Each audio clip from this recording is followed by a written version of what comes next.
সেনাবাহিনী প্রধান বললেন 624 জন সম্ভবত এরকম 626 জন ক্যান্টনমেন্টে আশ্রয় নিয়েছেন এবং তিনি আরও বললেন যে আরও যদি কেউ জীবন বাঁচানোর জন্য আমাদের কাছে নিরাপত্তা চায় আমরা তাদেরকেও আশ্রয় দেব। খুব ভালো কথা, মানবতা দেখিয়েছেন। এখন সেই 626 জন কোথায় গেল?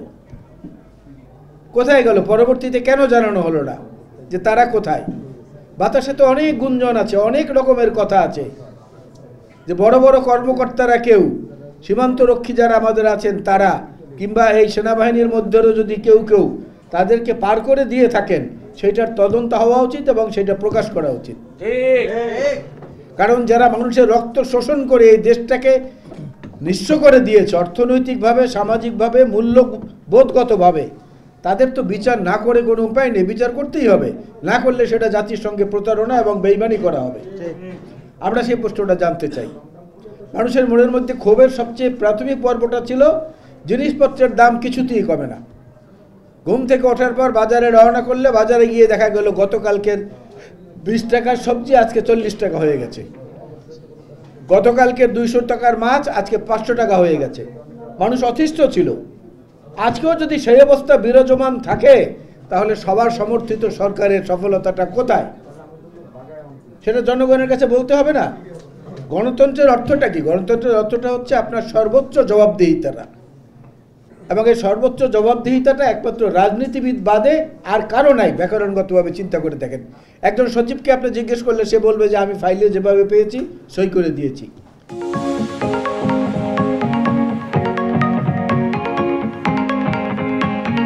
একজন পুলিশ কর্মকর্তাকে বলবেন উপর থেকে নির্দেশ ছিল আমি সেইটাই ডিটো করেছি। একজন সেনাবাহিনীর কর্মকর্তাকে বলবেন যে আমার হেডকোয়ার্টার থেকে আমার উপরের বস যেটা বলেছেন আমি সেইটা করেছি। একমাত্র রাজনৈতিক নেতৃবৃন্দের কাছে গিয়ে আপনি দাঁড়িয়ে জিজ্ঞেস করতে পারেন যে এমপি সাহেব বা নেতা কি হলো, আমি এটা পেলাম না কেন?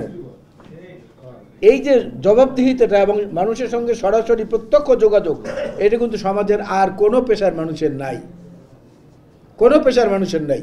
একজন নামকরা ব্যক্তি, অনেক নামকরা, আন্তর্জাতিকভাবে বাংলাদেশের জন্য গৌরব, ঠিক আছে, তো দেবতারাও তো মানুষের কাছে অনেক পূজনীয়, তাদেরকেও তো ফুল দেওয়া হয়, প্রসাদ দেওয়া হয়, কিন্তু দেবতা কি হাতে ধরে কেউ কি কিছু দিয়ে দিচ্ছেন আজ পর্যন্ত?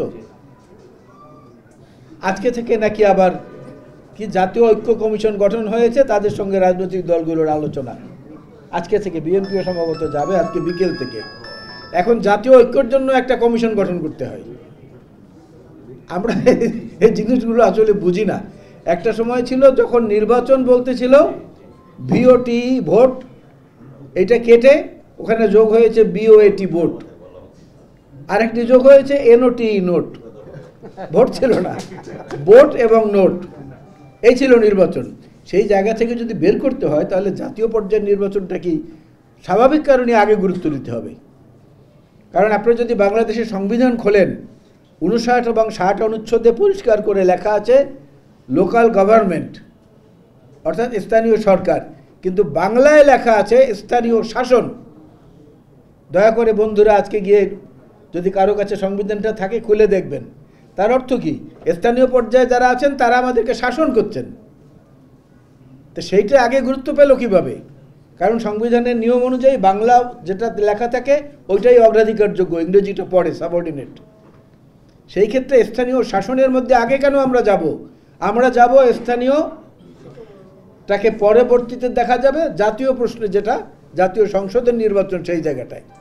কারণ সংসদ হচ্ছে এমন একটা জায়গা যেখানে গণতন্ত্রের মূল যে সৌন্দর্য, ভিন্ন মত, একমত, দ্বিমত, সহমত সব মিলিয়ে একটা ফুলের বাগান। সেই জায়গাটা দিয়ে গুরুত্ব না দিয়ে অন্যদিকে কেন দেওয়া হচ্ছে আমি জানি না।